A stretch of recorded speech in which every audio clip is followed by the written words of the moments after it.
Magandang araw sa ating mga tagapagsuri, sa ating mga mag-aaral. Ako si Ginoong Norman Bioso para sa aplikante sa Araling Panlipunan Junior High School. Muli, magsitayo tayong lahat para sa ating panalangin. Sa ngalan ng Ama, ng Anak, ng Espiritu Santo. Amen. Panalangin para sa bagong umaga. Panginoong bukal ng liwanag, Ikaw ang aming pag-asa sa araw-araw na paghaharap sa mga pagsubok ng buhay. Bigyan mo nawa kami ng lakas, karunungan at kabaitan sa panibagong umaga na aming kaharapin. Hayaan mo na kami ay sumandal sa iyong kalinga. Halakip ang aming paggawa ng mabuti sa kapwa.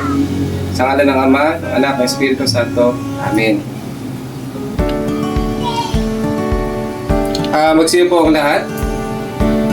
At bago tayo magsimula sa ating aralin sa araw na ito, konting paalala lang, ay ayos po natin ang ating pag-upo. Okay, ihanda ang tenga sa ating pakikinig. Itaas ang kamay kung meron tayo mga katanungan or kung gusto nyo sumagot sa ating aralin. Okay, naunawaan ba? Okay, magaling. Ngayon, bago tayo dumako sa ating aralin sa araw na ito, tayo magbalik tanaw muna sa ating tinalakay ng mga nakalipas sa tagpo tungkol sa kakulangan. So meron tayong larawan dito na ipapakita, okay, na tungkol to sa sa kakulangan. Okay, sino sa inyo ang makakapagpaliwanag ng larawan na meron sa atin ngayon? Itaas ang ating mga kamay. Okay, ano nga ba ito? Meron tayong pagkain, meron tayong grupo ng mga tao. Okay, magaling. So base sa sinabi ng inyong kamag-aral na ang kakulangan ginagamit yung mga ating kailangan sa pang-araw-araw ay nagkukulang dahil merong limitasyon ang ating mga pinagkukulang yaman. Samantalang ang pangangailangan ng tao o kagustuhan ng tao ay walang hanggan. Kaya nagkakaroon tayo ng suliranin sa ating pangangailangan. Okay? So maraming salamat ulit. Ngayon, bago tayo dumako sa ating paksa sa araw na ito, meron tayong isang maiksing video na ipapanood para sa inyo. Ay tayo mag-observe ba?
So base sa maiksing video nating napanood, okay,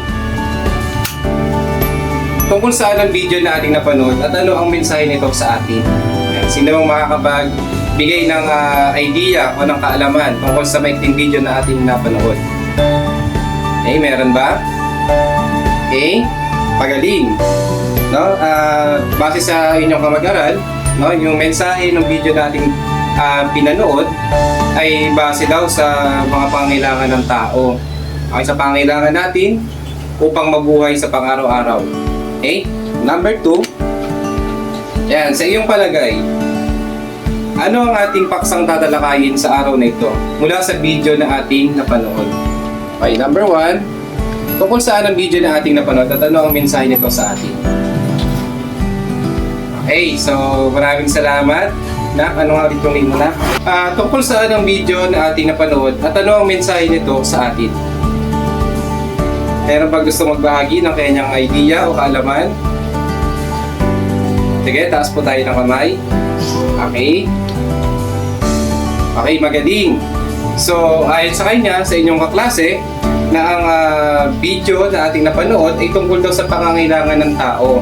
Okay, dahil dyan, meron tayong konting tokens, no, para sa mga nagpa-participate sa ating talakayin sa araw na ito. Okay, so number 2. Sa iyong palagay, ano naman ang ating paksang tatalakayin sa araw na ito mula sa video na ating napanood? Okay, so sino pong gustong mag-voluntaryo, no, para sumagot sa ikalawang katanungan natin? Okay, so magaling. So, ang tatalakayin natin sa araw na ito ay tungkol sa pangangailangan at kagustuhan. Naiintindihan ba? Maliwanag ba ang ating pinag-uusapan o ang ating pinag-aaralan sa araw na ito? Okay, pag mayroong katanungan, pwede tayo magtaas ng kamay. Or kung meron tayo mga gustong i-share, no, or ibahagi sa ating mga mag-aral, ay pwede rin tayo magtaas ng kamay. Okay? So, ang ating mga layunin, una, nasusuri ang kaibahan ng kagustuhan sa pangangailangan. Pangalawa, na ipapamalas ang talino ng individual sa pagpili ng tama sa pangangailangan o kagustuhan. At ikahuli, papahalagahan ng mga mag-aaral ang talakayin hingil sa pagkonsumo sa pamamagitan ng pag-apply kung paano nila ito magagamit sa pang-araw-araw na pamumuhay. Bago natin simulan yung ating aralin sa araw na ito, no, nais ko munang hatiin yung ating hatiin natin ang section na ito sa 4 na pangkat, no? Itong unang pangkat, ang Team Wonderful. Okay, yung pangalawang pangkat ay Team Wow, at yung pangatlong pangkat ay Team Opa, at yung ika-4 na pangkat ay Team Gloria. Okay? So, maliwanag ba? Nakakasunod ba? Lahat? Okay, so sige, 3 bagsak kung nakakasunod ang lahat. 1, 2, 3. Ay, magaling. So, meron tayong pangkat ng larawan na ipapakita rito at susuriin ninyo kung ano ang mga ito. Okay? Pwedeng isulat natin sa ating mga kwaderno o sa ating mga papel. Okay, bibigyan ko kayo ng 5 segundo o 10 segundo para sagutan, no, kung ano ang mga nasa larawang ito. Okay? Tapos na ba? Okay, kung tapos na, pakitaas ang ating mga kamay. Ang ating mga kwaderno o ang ating mga papel. Okay. So, napakita rin natin yung tamang sagot, no, para mamaya may mga follow-up question tayo na itatanong para dito sa ating talakayin sa araw na ito. Okay? So, ito ay mga pagkain. Pangalawa, tapos na ba? So, paitaas ang ating mga papel. Okay, magaling. So, ito ay tungkol sa mga gadgets. At ang ikatlo, ayan, tungkol naman ito sa mga sasakyan. Ngayon, base sa inyong mga kasagutan, pumili tayo ng isang representante na pipili ng isa sa 4 na ating pinakitang mga larawan at ipaliwanag kung bakit ito ang napili ninyo. Then, paki-identify din dito kung ito ba ay kagustuhan o kung ito ba ay pangangailangan.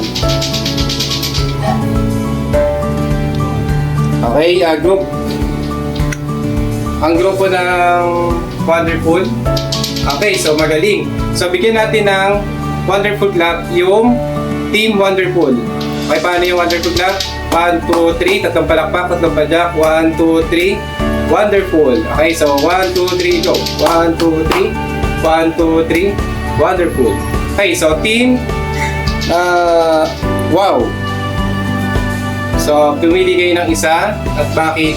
Ito ba ay kagustuhan o ito ba ay pangangailangan? Okay, at bakit? Ay, magaling. So, base, no, sa Team Wow, no, sa grupo ng Wow, ito raw ay kagustuhan. Ay, magaling. So, bigyan natin sila ng wow clap. Paano yung wow clap? Tatlong palakpak. 1, 2, 3. Tatlong padyak. 1, 2, 3. Wow. Okay? So, next. Sa Team Opa. Okay, pumili ng isa sa mga larawan na ipinakita kanina at tukuyin kung ito ba ay pangangailangan o kagustuhan. Okay, so magaling. So, bigyan natin sila ng OPA clap. Paano yun? 1, 2, 3. 1, 2, 3. OPA. Okay, so next. Panghuli na grupo. Grupo na Gloria. Okay, so siguro naman mga nakilala niyo yung ating nagdaan na Pangulo ng Republika ng Pilipinas na si Gloria Macapagal Arroyo. Kilala niyo yan. So sige, pakiyan na po kung bakit yan yung napili ninyo. Tukuyin kung pangangailangan o kagustuhan po ito. Okay, magaling. So dahil dyan, bigyan natin ng Gloria Clap ang huling grupo. Ano yung Gloria Clap? Diba, meron na dito si Gloria. Okay, so 1, 2, 3. 1, 2, 3. Ang saya-saya, no? Ayan, tatlo. Mahusay ang mga pangkat, no, na nagbahagi ng kanilang kaalaman tungkol sa ating talakayin sa araw na ito. Pangangailangan, kagustuhan. So, okay, so punta naman tayo ngayon sa analysis. Magbigay ng 3 bagay na nabibili sa pang-araw-araw sa pamilihan at bibilin pa na gagamitin sa tahanan, eskwelahan at sa iba pa. Ito ba ay pangangailangan o kagustuhan? So, sino ang maaaring magbahagi ng kanyang karanasan? No, kumbaga sa pang-araw-araw, no, ano yung mga binibili natin na bagay. Okay, then pakisuri kung ito ba ay pangangailangan o kagustuhan. So, sige po, pakitaas ang ating mga kamay kung sino gusto magbahagi. Okay? Okay, magaling.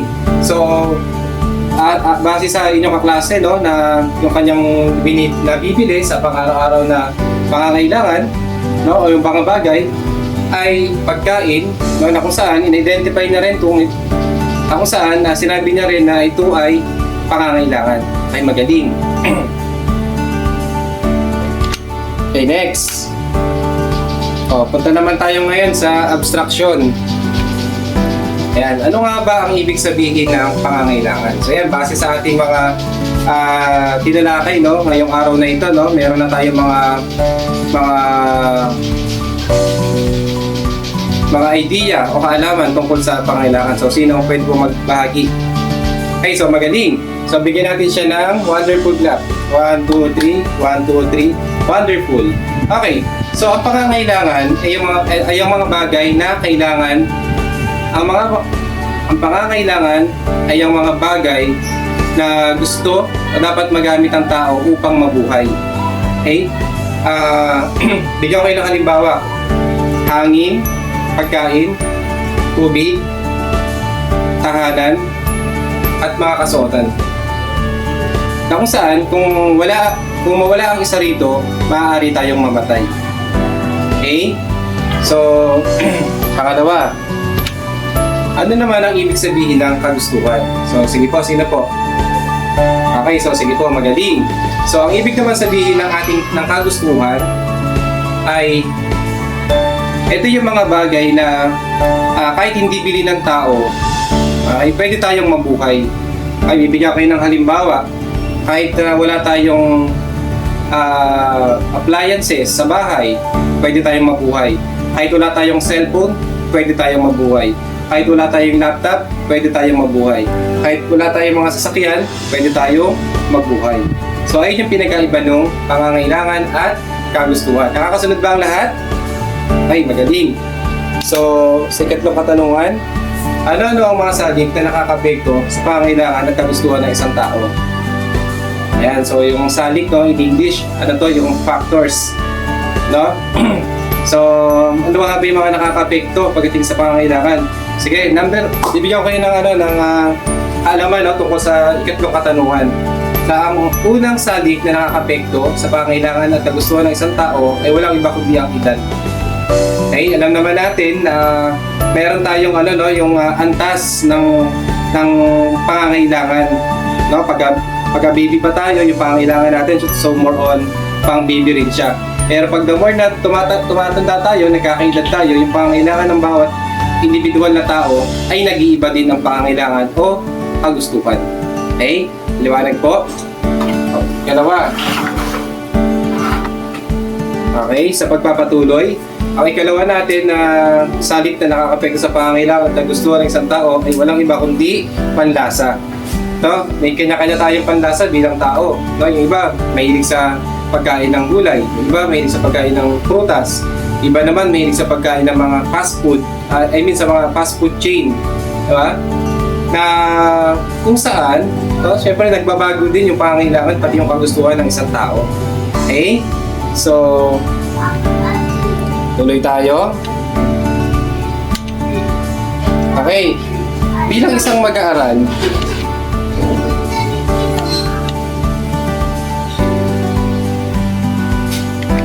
okay, dumako naman tayo ngayon sa aplikasyon.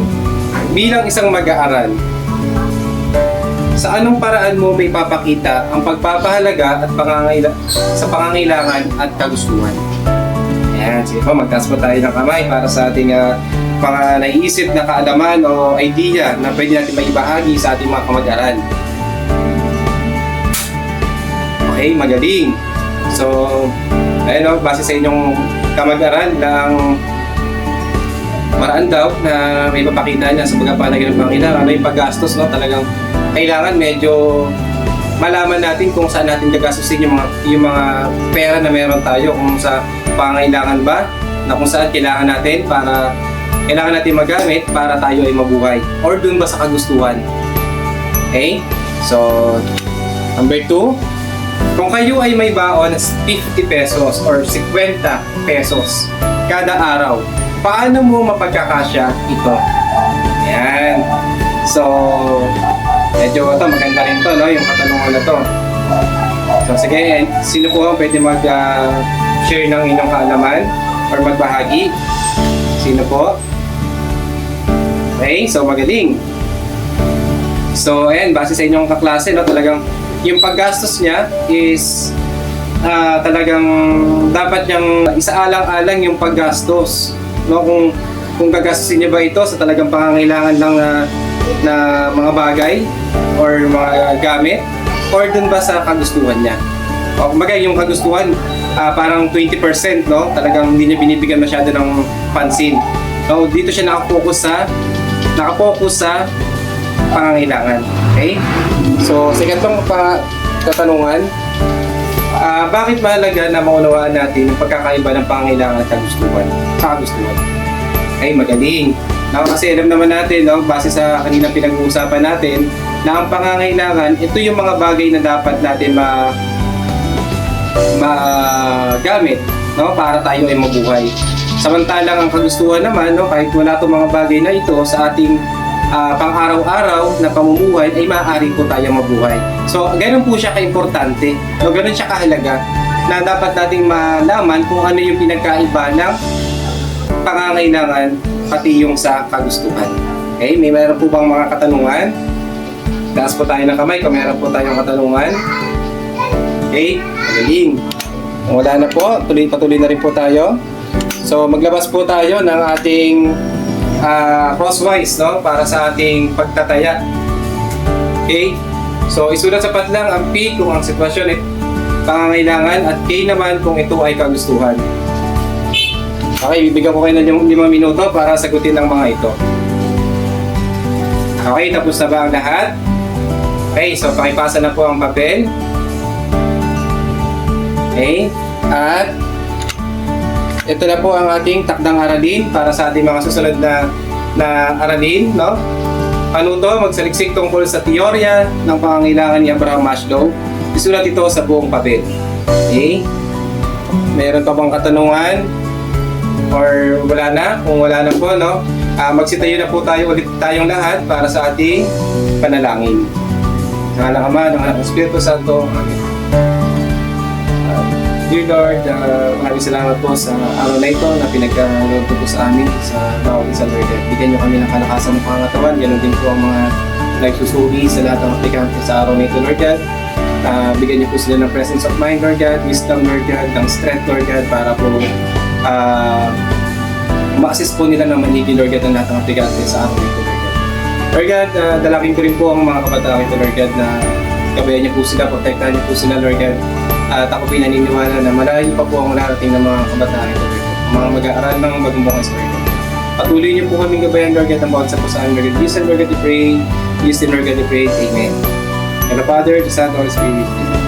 So, bago tayo magsipagtapos, so meron lang ako maiksing kasabihan, no? May magandang kinabukasan ang taong may pinag-aralan. So kahit gaano karami mga pagsubok na darating sa atin sa araw-araw, no, talagang kayo bilang estudyante ay dapat yung paglabanan yan at tapusin natin kung ano yung sinimulan natin sa edukasyon. Okay? Para pagdating ng panahon, no, na maging matagumpay kayo, no, kaming mga guro ninyo ay magiging masaya rin para sa inyo. Ito lamang po at paalam po sa lahat at magandang araw po muli sa inyo lahat.